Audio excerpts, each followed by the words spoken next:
माइस्टेन death ability के episode 7 की शुरुआत में हम लोग दियोडीसिया को देखते हैं, जो कि योगिरी को बताती है कि मैं अपनी छोटी बहन को ढूंढ रही हूँ जो कि गुम हो गई है। मैं यहाँ पर इसलिए आया हूँ क्योंकि मैंने सुना है कि मेरे साथी यहाँ पर फंसे हुए हैं। वो सुनकर टोमोचिका कहती है, तो तुम्हारे कहने का ये मतलब है कि हम तुम्हारी मदद करें तुम्हारी बहन को ढूंढने के लिए? तो वो कहती है हाँ, लेकिन अगर तुम मेरी मदद करोगे तो ऐसा लगेगा कि तुम स्वॉर्ड मास्टर के लिए खतरा हो। तो योगिरो से कहते हैं कि मैंने पहले से इस टावर के अंदर काफी गड़बड़ी कर दी है और वैसे भी मैं स्वॉर्ड मास्टर की साइड ले ही नहीं रहा हूँ। मुझे नहीं पता कि अगर तुम मेरी एबिलिटीज के ऊपर भरोसा रख रही हो तो तुम्हारी मदद होगी या नहीं। बेस्ट तो ये रहेगा कि हम तुम्हारे साथ मिलकर तुम्हारी बहन को ढूंढें। तो दियोडीसिया कहती है ठीक है, अगर तुम मेरी थोड़ी सी मदद करोगे तो मैं काफी शुक्रगुजार होंगी। तो योगी अबू से कहता है कि क्या तुम्हारे पास कोई क्लू है जिससे कि हम लोग उन्हें ढूंढ सके? तो दियोडीसिया कहती है कि मैं फील कर पा रही हूँ कि मेरे साथी अंडरग्राउंड होंगे। तभी हम लोग देखते हैं कि वहाँ पर रिक, लाइनल और फ्रेडिक आ जाते हैं। उन्हें देखकर दियोडीसिया अब न मुंह छुपा लेती है। वहीं टोमोचिका लाइनल से कहती है कि तुम तो जिंदा हो, जिस पर वो कहते हैं हाँ, जैसे तैसे करके मैं भी जिंदा हूँ। और अब अगले सीन में हम लोग देखते हैं सभी कैंडिडेट उसी जगह पर आ जाते हैं जहाँ पर उन सभी लोगों ने शुरुआत करी थी। स्वॉर्ड मास्टर उन सभी को बताते हैं कि टाइम ओवर हो गया है। सिर्फ 17 ही लोग टेस्ट को पास कर पाए और नाइट और डिवाइन किंग बन पाए। तभी हम लोग देखते हैं कि वहाँ पर वही काफी सारी लड़कियां आ जाती हैं और स्वॉर्ड मास्टर को बताती है कि इमरजेंसी है। ये टावर फर्स्ट बैरियर को मेंटेन नहीं रख पा रहा है और सेकंड बैरियर भी काफी ज्यादा अनस्टेबल है। अगर ऐसे चलता रहा तो बैरियर टूट जाएंगे और डार्क गॉड रिलीज हो जाएगा।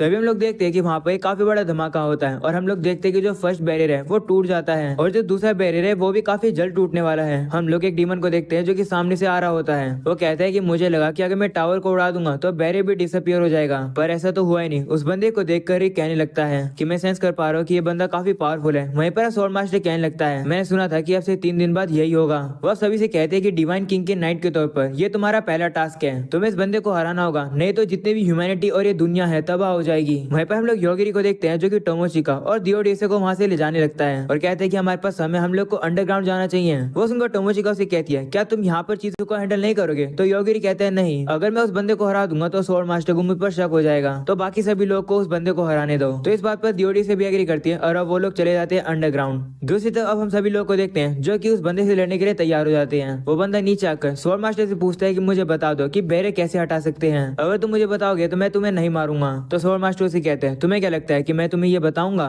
ये सुनकर वो बंदा अपनी पावर का यूज करता है जिससे कि एक बंदा वहां पर गिर के मर जाता है। वो बंदा स्वॉर्ड मास्टर से कहते हैं कि अगर तुम मुझे नहीं बताओगे तो मैं एक एक करके सभी को मार दूंगा। इसी तरीके से अब हम लोग देखते हैं कि वो बंदा एक एक करके सभी को मार रहा होता है। ये देखकर वो निंजा काफी गुस्सा होता है और वो उसे लड़ने के लिए आगे आता है, लेकिन वो बंदा अपनी पावर को यूज करके उसे भी मार देता है। जिसके बाद फ्रेडरिका सामने आती है। वो एक काफी बड़ा फायरबॉल बनाने लगती है। वो इसमें अपनी फुल पावर लगा देती है और उस बंदे के ऊपर हमला करती है, लेकिन वो बंदा उसके अटैक को अपने हाथों से ही, वो भी काफी आराम से ही रोक लेता है। ये देखकर फ्रेडरिका काफी हैरान हो जाती है। तब एक लड़का उस बंदे के पीछे से आता है और फ्रेडरिका से कहते हैं कि तुम्हारा अटैक तो काफी कमाल का था, अगर वो अटैक मुझे लगता तो मैं तो मर ही जाता। वो नीचे आकर अपना नाम बताता है। उसका नाम होता है ल्यूट और उसके साथी का नाम होता है ऑर्गेन। वो सुनकर फ्रेडरिका उसके ऊपर वापस से हमला कर देती है। तो ल्यूट अब आकर उसकी छड़ी को पकड़ लेता है और कहता है कि तुम ज्यादा ताकतवर नहीं हो। ये सुनकर फ्रेडरिका जैसे पीछे आती है वो देखती है कि उसका तो हाथ है वह ही नहीं। वो देखती है कि ल्यूट ने उसके हाथ और छड़ी को एक खाने की चीज में बदल दिया है और वो उसे खाने लगता है। ये देखकर फ्रेडरिका काफी डर जाती है और अब वो आकर पीछे गिर जाती है। फ्रेडरिका को बचाने के लिए अब रिक सामने आता है और वो ल्यूट के ऊपर हमला करता है, लेकिन ल्यूट अब उसके सारे अटैक को डॉज कर रहा होता है। वहीं पर अब लाइनर सोचने लगता है कि वो क्या करे। वो अब देखता है कि वो स्टोन का यूज कर सकता है। वो अब अपने लक को ट्राई करने के लिए अपने स्टोन को बाहर निकालता है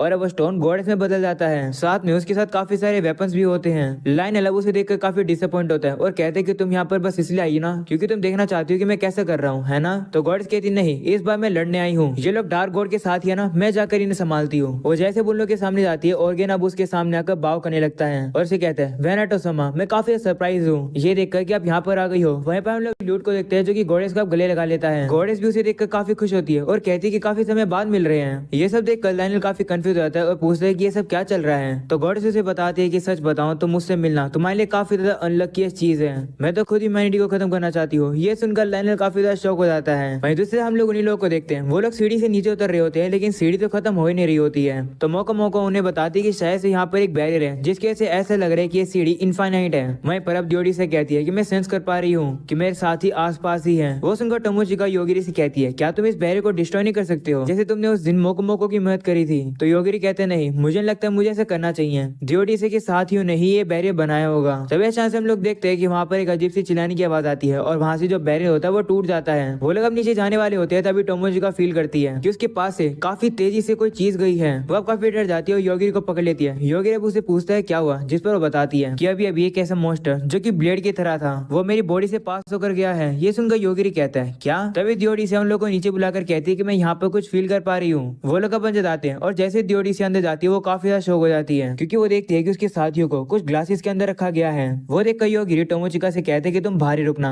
बेहतर ये रहेगा कि जो अंदर है तुम उसे ना देखो। तो टोमोचिका वहीं रुकती है। वहीं पर दियोडी से योगिरी को बताती है कि जो ग्लासेस के अंदर लोग हैं वो मेरे साथ ही हैं, लेकिन मेरी बहन यहाँ पर नहीं है। ये जानकर मुझे और चिंता हो रही है। तो योगी अब कहते हैं कि तुम्हारे साथियों को तो यहाँ पर शायद इसलिए रखा गया है जिससे कि इनकी मैजिक एबिलिटीज को एक्सट्रैक्ट किया जा सके। इन लोग के मैजिक को पूरी तरीके से खींच लिया गया है। दियोडी से ये सुनकर कहती है हाँ मैं सभी लोग को मार देती हूँ जिससे कि इन लोग को और ज्यादा सफर नहीं करना पड़ेगा। जिसके बाद उन सभी को मार देती है। योगिरी बाहर आते तो टोमोचिका कहती है कि मैंने सारी बातें सुन ली, अब हम लोग को क्या करना चाहिए। तो योगिरी उसे कहते हैं कि सबसे पहले हम लोग को वापिस ऊपर जाना चाहिए और क्या करना है वो तो उसी पर डिपेंड होगा कि क्या हो रहा है। वही योगिरी दियोडी से कहते हैं कि तुम क्या करोगी। तो कहती है कि मैं अपने साथियों का बदला लूंगी स्वॉर्ड मास्टर से, उस स्वॉर्ड मास्टर को मैं मार दूंगी। वो सुनकर योगिरी कहते हैं ठीक है। अगले सीन में अब हम लोग उसी स्वॉर्ड मास्टर को देखते हैं जो कि रिच से कहते हैं कि ये सिचुएशन काफी खराब है, मैं तुम्हें क्वालिफाई कर रहा हूँ स्वॉर्ड मास्टर बनने के लिए, तुम्हें मेरी बेस्ट चॉइस हो अभी के लिए। अगर मैं मरा तो ऑटोमेटिकली तुम स्वॉर्ड मास्टर बन जाओगे, वैसे मरने का मेरा कोई भी इंटेंशन नहीं है। वहीं पर अभी थोड़ा घबरा जाता है और कहने लगता है कि मैं क्या करूँ। तो स्वॉर्ड मास्टर से कहते हैं कि अगर तुम उस पावर का यूज करोगे जो कि इस टावर के अंदर स्टोर है तो शायद से तुम इन्हें अच्छी टक्कर दे पाओगे। वहीं पर अब लायनल कहने लगता है मुझे माफ कर दो, ये सब मेरी गलती है। तो स्वॉर्ड मास्टर से कहते कोई बात नहीं, वैसे मैं शुरुआत से तुमसे कुछ एक्सपेक्ट ही नहीं कर रहा था। लायनल अब कहने लगता है कि मुझे कुछ करना होगा, अगर मैं मरूंगा तो वापिस से मैं उसी सेव पॉइंट के ऊपर स्पॉन हो जाऊंगा। जिसके बाद वो घोड़े से कहते हैं कि तुम दुश्मनों से बात क्यों कर रही हो।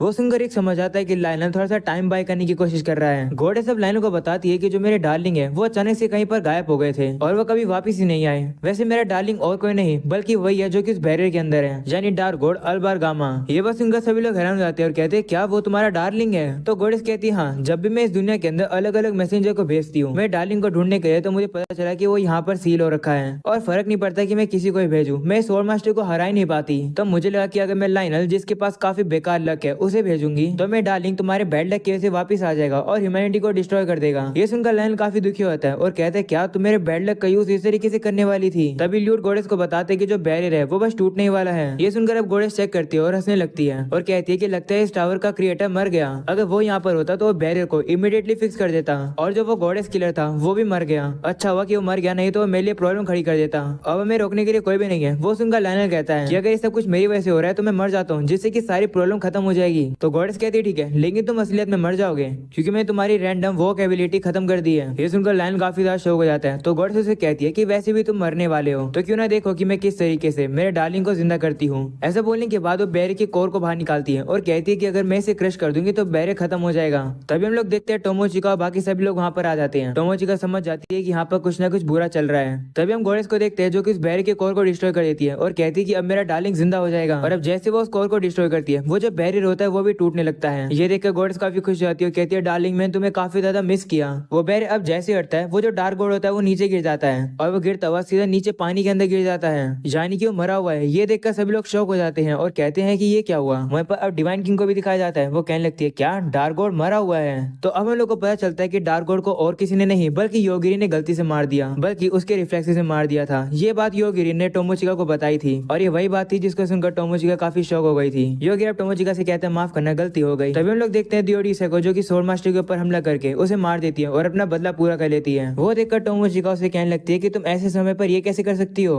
तभी हम लोग उसे अग्रेसिव को देखते हैं जो कि गॉडेस के ऊपर आकर हमला कर देता है। वो देखकर योगिरी टोमोचिका से कहते हैं कि क्या यही अग्रेसिव वही ब्लेड मॉन्स्टर है जो कि तुमने अंडरग्राउंड देखा था। तो टोमोचिका कहती है हाँ शायद से। हम लोग अब उसी अग्रेसिव को देखते हैं जो कि गॉडेस के अंदर से कुछ पावर्स को खींच रहा होता है और अब अग्रेसिव उसे वहीं पर फेंककर चला जाता है। ये देखकर ल्यूट जल्दी से गॉडेस को जाकर हील कर देता है और अब गॉडेस जैसे हील होती है वो पागलों की तरह हंसने लगती है। वहीं पर हम लोग ऑर्गिन को देखते हैं जो कि पानी में से डार्क गॉड को बाहर निकाल लाता है और कहते हैं कि डार्क गॉड हमारे मास्टर है जो कि लिविंग सेक्रीफाइस चाहते हैं, उनके लिए हम सभी इंसानों को मार देंगे। ये बात सुनकर उसके साथ ही मॉन्स्टर्स वहाँ पर उन सभी लोग को घेर लेते हैं और गेन अब उन मॉन्स्टर्स को उनके ऊपर हमला करने के लिए भेज देता है। तभी वहाँ पर डिवाइन किंग आती है जो कि अपनी पावर का यूज करके उन लोगों को बचाती है। ये सब देखकर योगिरी कहते हैं कि यहाँ पर तो काफी सारे मॉन्स्टर्स हैं, टोमोचिका और दियोडिसिया तुम लोग मेरे करीब आ जाओ। ये सुनकर वो लोग उसके पास आते हैं जिसके बाद योगिरी अपनी एबिलिटी का यूज करता है। इससे ऑर्गन और उसके सारे मॉन्स्टर्स साथ ही मर जाते हैं और वो नीचे गिरने लगते हैं। ये देख कर कहता है कि ये क्या हो रहा है। वही टोमोचिका योगिरी से क्षमा कर कहती कि तुमने हम लोग को करीब क्यों बुलाया। जिस पर कहते हैं क्योंकि ऐसे करने से तुम लोग को प्रोटेक्ट करके रखना काफी इजी है। जिसके बाद दियोडिसिया योगिरी से कहती है कि हम लोग उस गॉडेस का क्या करें, क्या तुम उसे ऐसे छोड़ने वाले हो। तो योगिरी कहता है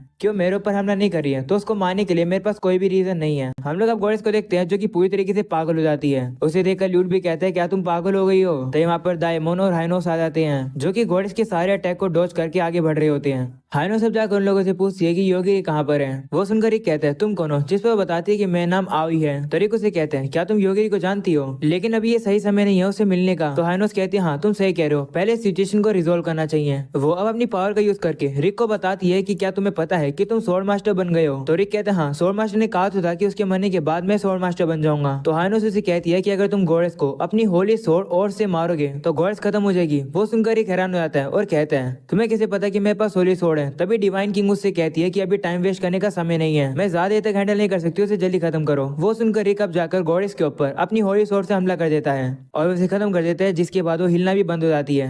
धुआं हटने के बाद अब हाइनोस देखते कि सामने योगिरी खड़ा होता है। वो अब अपनी पावर का यूज करके चेक करी होती है कि योगिरी कितना पावरफुल है। जैसे वो उसकी पावर चेक करती है उसकी काफी ज्यादा बुरी हालत हो जाती है। वो कहने लगती है final destination of all fate, उसके आगे तो कुछ भी नहीं होता है, आखिरकार योगिरी क्या है, ये तो सभी का खात्मा कर सकता है। वो अब कहने लगती है शियोन आखिरकार तुमने ऐसे बंदे को यहाँ पर क्यों समन किया है। हाइनोस की हालत बुरी हो जाती है, वो तो उल्टी भी करने लगती है। वो देखकर योगिरी कहते हैं कि लगता है इसकी तबियत खराब है। तो हाइनोस उसे कहती है नहीं मैं ठीक हूँ, थोड़ा से रेस्ट लेने के बाद मैं ठीक हो जाऊंगी, मैं तो बस डायमंड को तुम्हारे पास लेकर आई हूँ क्योंकि मुझे पता चला कि तुम लोग स्कूलमेट्स हो।